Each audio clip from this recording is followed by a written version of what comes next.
Okay, we've talked about men, their communication style, Anton. Now we're going to talk about how men might differ from women when it comes to relationship breakdowns. What is the difference as far as you can see it? How do men react differently in a relationship? You've been there, I've been there. How have you observed it to be different? Yeah, look, I think one of the things that I hear when men are talking, and just firstly, I'll also my own experience. I remember conversations where my ex-wife would be talking, and like Sunday morning pillow talk or whatever, um, and 40 minutes into it, she's like, "What do you think?" Like, I'm completely lost. I'm just like, no. And I'm a fairly, with it kind of guy. And I think, so the breakdown, I think, can come from a woman talking from a more emotional point of view, and a man not having men, we're very geared to look for solutions. So we're listening to a woman talking, finding if there's something we need to do to fix whatever it is that she's talking about, essentially.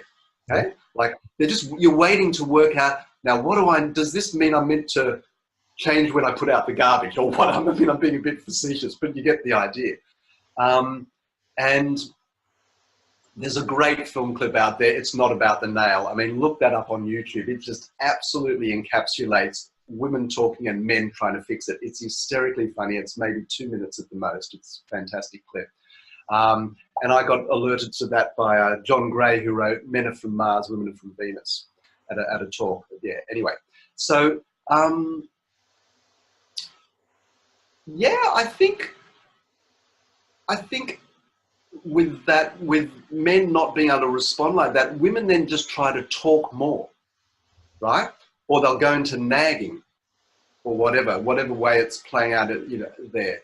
Or so it's trying to find a space, like a heart space, where the man also has to go, look, hey, you've obviously got something going on here.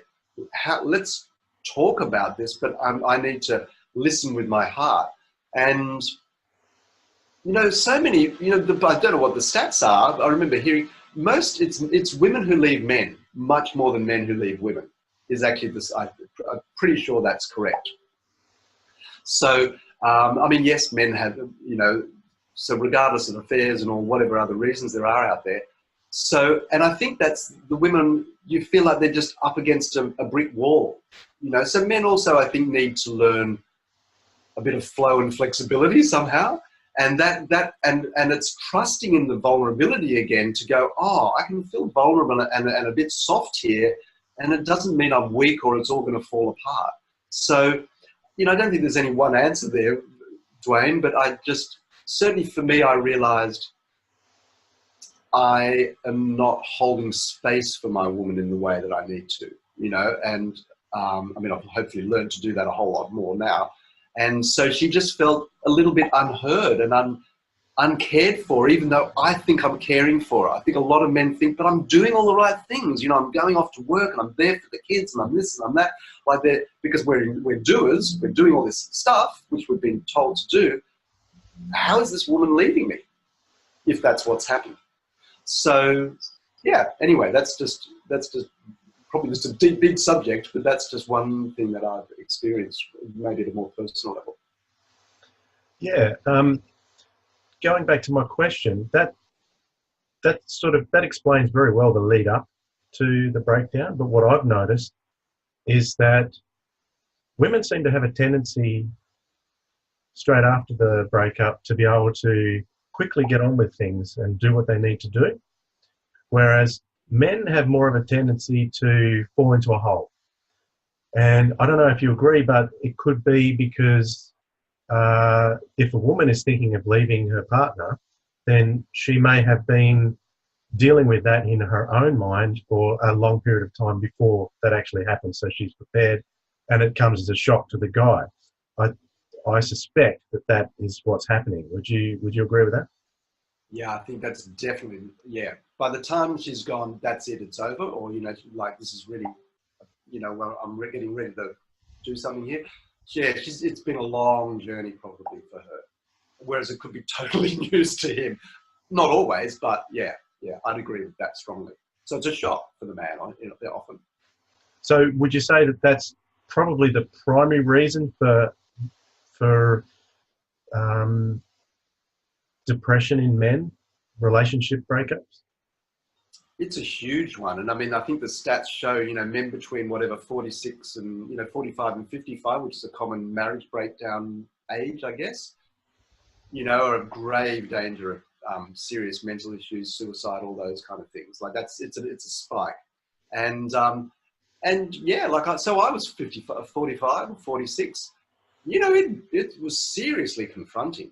I was like, wow, my life just got completely shattered, what's the point of this exercise? Like I put in all this work. I've, spent 20 years at that point working full time in this and providing for my family and la la la. In what was basically a pretty sound and essentially happy marriage. So it's like there wasn't the drugs, the alcohol, the affairs. There wasn't even any of that, right? So I was, I think men, and as you can tell, I'm a very glass half full kind of guy. And I was seriously confronted. I think for a few years I was, didn't probably appreciate how, I wouldn't say depressed, but how not happy I was. Let's just say that. And that's, for my personality, that, saying a lot. When I say, with suicidal thoughts, yeah, I wouldn't say that never crossed my mind. I just sort of was able to pull back from that very easily because of my state of mind, and also I just had a lot of tools at my disposal and a lot of people I could turn to. I always felt very loved, whereas I think a lot of men get very isolated, especially if the women's driven all the social side of the marriage, and the marriage ends or the relationship ends, and all of a sudden those friends literally can disappear overnight, and the man's just standing there going, wow, I've got a couple of blokes down at the pub I can have a beer with, great. That's not necessarily, not going to be hearing my sob story for too long. So that could be, a whole big part of the issue.